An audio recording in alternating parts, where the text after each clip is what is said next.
Have you ever wondered why your acts of kindness sometimes invite misunderstanding or even disrespect? Why the more you give, the less people seem to appreciate it? Why do some mistake goodwill for weakness? I'm Vernon, and today we're addressing a quiet paradox many of us face as we age. How the very kindness we treasure can at times erode the respect we deserve. The Stoic philosopher Seneca warned, "It is not the man who has too little who is poor, but the one who craves more." And Confucius taught that respect must be both given and received for harmony to exist. East and West agree on this deeper truth. Kindness must walk hand in hand with wisdom and boundaries. In this video, we'll explore 5 hidden traps of kindness that can quietly diminish your standing with family and friends. More importantly, you'll learn how to preserve your generous spirit while also protecting the respect earned through decades of life experience, no matter your background, age, or culture. Pay special attention to trap number 4. It reveals a surprising link between overkindness and a pattern documented in aging psychology studies. That insight alone changed how I show up at family gatherings. So, if you've ever felt that being kind has somehow made you smaller in others' eyes, stay with me. Show your support by tapping like and subscribing to the channel, because growing older with wisdom and intention is a journey worth sharing. These next few minutes may help you reclaim the quiet authority that your wisdom has already earned. Now, let's begin this journey, one that starts with kindness, but ends with balance and self-respect. Trap number 1. The safety net that becomes a cage. Consider these 3 scenarios from different parts of the world. Charles, a retired professor in Boston, finds himself perpetually bailing out his adult children financially. Mei Ling, a grandmother in Taipei, has become the family's default childcare provider, often canceling her own plans when her children need last-minute help. Ahmed, a respected elder in Cairo, continues to mediate family disputes and provide resources, though his health now makes these obligations increasingly difficult. Though separated by continents and cultures, these 3 individuals share a common experience. What began as occasional support gradually transformed into expected rescue. Their phone calls from family increasingly center not on connection, but on requests for assistance. This brings us to the first hidden trap. When consistent kindness turns from appreciation into expectation, the very safety net you lovingly provide can become the cage that confines you to a purely utilitarian role in others' lives. But what happens when setting boundaries feels like threatening important relationships? Many elders, especially in collectivist cultures or those financially supporting adult children, face real dilemmas. Ahmed, for instance, fears that stepping back as a family mediator could weaken his cultural standing or leave loved ones without guidance. This is where bounded generosity becomes essential. For Ahmed, it meant mentoring younger relatives in conflict resolution, rather than carrying the weight alone, preserving his role while empowering the next generation. Mei Ling chose to establish a consistent childcare schedule, balancing her support with her own needs. She explained it not as pulling back, but as modeling mutual respect for time and well-being. Charles, facing financial strain, held a family meeting to clearly outline his limits. Instead of continuing emergency bailouts, he created an education fund. While the shift brought discomfort at first, it ultimately led to healthier, more honest relationships. To apply this in your own life, try these 2 simple steps. Choose one area where your support has become routine and ask yourself, would I still do this if it weren't expected? Draft a kindness boundary, a gentle, respectful statement like, I'm happy to help on weekends, but I'll need weekdays for my own commitments. Research from gerontologist Dr. Margaret Gatz shows that older adults who uphold clear, respectful boundaries while continuing to give report significantly higher relationship satisfaction across cultures. Bounded generosity doesn't close the door on love. It simply repositions you at its center, not its edge. By honoring both your desire to help and your right to be respected, you create space for deeper connection, not just continued obligation. Trap number 2. The invisible devaluation effect. In the later stages of life, many kind-hearted individuals fall into a quiet trap, not because they lack wisdom, but because they have been conditioned to prioritize harmony over self-expression. The philosopher Lao Tzu once wrote, "Those who do not speak are not heard." This brings us to the second hidden trap of kindness: the gradual erasure of your preferences. Over years of trying to accommodate others, especially children, in-laws, and younger family members, we may inadvertently teach them that our needs are flexible, negligible, or even non-existent. What begins as generosity slowly becomes silence, and silence, over time, becomes invisibility. Psychologically, this happens through conditioning. When we consistently defer, others stop expecting or even asking for our input. The tragedy is not just that our voice gets ignored, it's that we stop offering it. Take my friend Eleanor, for example. For decades, she was the go-with-the-flow mother and grandmother. But after noticing her preferences were always overridden at family gatherings, she realized her pattern of over-accommodation had trained her loved ones to stop listening. Rather than demanding change, she began with gentle, consistent signals. In low-stakes moments, choosing a restaurant, picking a movie, she began saying that she'd really prefer this one, and then holding on to it. Her family slowly adjusted, and something powerful returned: her influence. What makes Eleanor's approach effective is its blend of firmness and warmth. Social psychology backs this up. Dr. Robert Cialdini's research on influence shows that when something is easily given, it's often undervalued. Reclaiming your no or your thoughtful yes is a way to recalibrate that value. Here are 2 small, universally applicable strategies you can try this week. Practice expressing preferences in neutral contexts.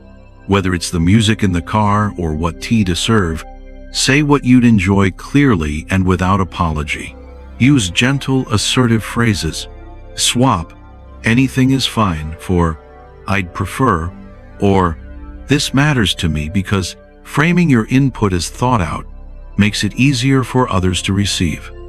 Have you ever caught yourself saying, "It's okay, whatever works for everyone," even when it wasn't okay for you? Drop a comment below with the words, "reclaiming my voice," to mark this shift and to remind someone else they can do the same.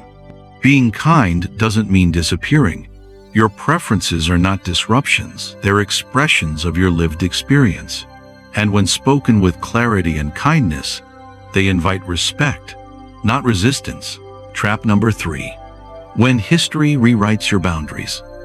There comes a point in life when the kindness that once brought us connection begins to cost us something deeper: our freedom. This happens not because we've changed too much, but because others haven't adjusted to our change at all.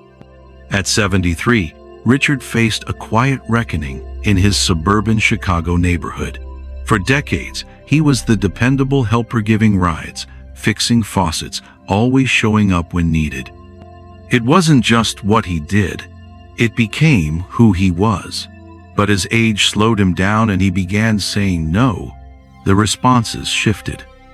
"He's changed," some said, as if his new boundaries were a betrayal rather than a natural evolution. This reveals our third trap: when your history of generosity becomes the baseline by which all future boundaries are judged and found lacking. The kindness that once defined your relationships becomes the standard you are forever expected to meet. Any reduction, however necessary, gets labeled as selfishness, coldness, or decline. Psychologically, this is a classic case of anchoring bias. People form their expectations based on your past behavior, and any deviation feels like a loss. But what they often don't see is the physical or emotional toll that maintaining those expectations demands. Richard's response offers a simple but powerful model, what I call the partnership response. Instead of disappearing or offering lengthy explanations, he gently redirected expectations. When a neighbor asked for help installing a shelf, he let them know he could no longer lift or drill like he used to, but that he'd be happy to guide them through the process while they did it themselves. This approach did two things. It preserved his identity as someone who still cared, while clearly affirming his new limits. Some neighbors embraced this shift with gratitude. Others quietly moved on. That natural sorting process revealed something Richard hadn't fully recognized before: who truly valued him as a person, and who had simply valued what he could do. Instead of seeing your changing capacity as decline, frame it as growth. Say clearly, "I've spent years helping in this way, and I'm proud of it, but these days I contribute differently, and that's okay." Then demonstrate that truth in action, calmly and consistently. You can begin this shift today with two small practices. Use reflective boundary setting language. For example, "I've always enjoyed helping with this, but my role needs to change now." Offer alternatives that reflect your current capacity. This isn't about saying no to connection, it's about saying yes to sustainability. Kindness doesn't disappear when boundaries emerge. In fact, true kindness includes being kind to yourself first, so that what you give others comes from overflow, not obligation. Trap number 4. The silent burden of unreciprocated giving. Generosity is giving more than you can, and pride is taking less than you need. The philosopher Khalil Gibran once wrote, "It's a reminder that even the noblest acts of giving can become harmful when they go unreciprocated or unacknowledged." This becomes especially relevant in later life, when our identities have often been shaped by years, sometimes decades of caring for others. At 61, I used to host elaborate reunions at my old home in New England. I would spend days preparing everyone's favorite meals, making sure every detail was perfect from the table settings to the playlist. But after each gathering, I found myself more depleted than fulfilled. Over coffee one day, I admitted to a close friend, "I don't think anyone realizes how much it takes. I've made it look too easy for too long." That quiet comment revealed something deeper: the fourth hidden trap of kindness, when chronic, unreciprocated giving creates an invisible power imbalance that gradually erodes mutual respect. This is the special insight that transformed how I approach family gatherings. This trap often hides in plain sight, especially in close friendships and community circles, not just within families. The giver becomes so dependable that others stop offering help or even noticing the effort. Over time, the dynamic shifts not out of malice, but from habit. The giver becomes the role, not the person. So, I began what I now call reciprocity restoration. I'd say, "John, I've got the main dish covered, can you handle the drinks this year?" Or, "Sarah, would you mind staying after to help clean up?" These weren't demands, but clear, respectful requests. And slowly, the dynamic shifted. Others stepped forward. I felt seen again. Social exchange theory confirms relationships function best when giving and receiving are in balance. And Dr. Laura Carstenson's work at Stanford shows that older adults in unbalanced relationships, where they give far more than they receive, report significantly lower well-being and higher rates of depression. Across cultural contexts. The practical takeaway? You don't need to stop giving. You just need to invite others to give too. That might mean requesting help even if you could technically manage alone. It might mean pausing before automatically saying yes, or allowing others the chance to contribute without guilt. One easy place to start. At your next gathering, Make a specific task ahead of time. Delegate one task you usually handle yourself. Another simple shift is to practice a brief gratitude loop. When someone helps, acknowledge it warmly and mention how their contribution supports you personally. You've carried much. Let someone else carry something too. That, too, is an act of kindness. If this part of the story resonates with you or someone you care about, take a moment to share this video. It might be the gentle nudge they need to feel seen, respected, and supported in their own journey. Trap number 5. The identity loss in constant accommodation. The fifth and perhaps most personal trap of kindness. When years of accommodation lead to a quiet erasure of self. It happens subtly. You yield preferences to avoid conflict. You go along with plans that don't quite fit. You say yes because saying no feels selfish. Over time, these moments add up, not to peace, but to invisibility. In later life, many of us unknowingly trade depth for harmony, slowly becoming what others need us to be, rather than who we truly are. The philosopher Martin Buber once said that the deepest human connections are formed when we relate to each other as full beings, not roles. Yet in later life, many of us unknowingly trade depth for harmony, slowly becoming what others need us to be rather than who we truly are. Developmental psychology shows that older adults who maintain a strong sense of personal identity, knowing and expressing what they like, value, and believe, report higher resilience, stronger relationships, and deeper life satisfaction. But this identity must be actively protected. My friend Raymond realized this at 82. After decades of going along with others in his friend group, watching their movies, echoing their opinions, adjusting his interests, he found himself unable to answer a simple question. What do he actually love? That moment became the beginning of his return to himself. His solution was gentle but powerful. He started a weekly ritual he called Preference Hour. 1 hour a week, devoted entirely to something he chose, for no one else's benefit. Sometimes it was jazz music. Sometimes it was a walk in silence. The content mattered less than the intent, to remind himself that he still had preferences, and they still mattered. This isn't about becoming rigid or selfish.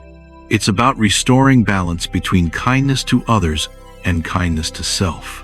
Because when your identity fades, so too does the depth of your relationships. Try this. Once a week, give yourself space to make a choice purely for you. Say it out loud. Own it. Let others see it. These are small but powerful acts of reclamation. Conclusion: reclaiming respect. As we've explored these 5 traps, the safety net becoming a cage, the invisible devaluation effect, history rewriting our boundaries, the burden of unreciprocated giving, and the loss of identity through accommodation, a common thread begins to reveal itself. True kindness is not limitless self-sacrifice, but conscious generosity grounded in self-respect. The wisdom of balanced kindness lies not in giving less, but in giving with intention from a place of choice rather than silent obligation. It means showing up not just as someone who helps, but as someone who is fully seen. It requires the quiet strength to risk discomfort in order to preserve dignity and depth in our relationships. Aristotle taught that virtue lies in the mean between extremes. For many of us after 70, the challenge is no longer how much to give, but how to give in a way that honors both ourselves and those we care for. Not selfishness, not self-erasure, but the centered space in between, where kindness can truly flourish. Your kindness is a gift, not a currency, not a contract, and certainly not a requirement. And perhaps the greatest wisdom of our later years is knowing when it's time to turn some of that kindness inward. Take a moment to reflect on one relationship in your life where this balance may need recalibrating. What might shift if you began showing up as your full self, not just as support, but as someone with a voice, needs, and preferences of your own? I'd love to hear what this reflection brings up for you. Share your thoughts in the comments. Your experience might just be the light someone else needs right now. Let this message be your reminder to care for yourself as deeply as you care for others. Share the video with someone who needs this wisdom today, and subscribe to the channel for more reflections on aging with clarity, dignity, and heart. Thank you for spending time with me.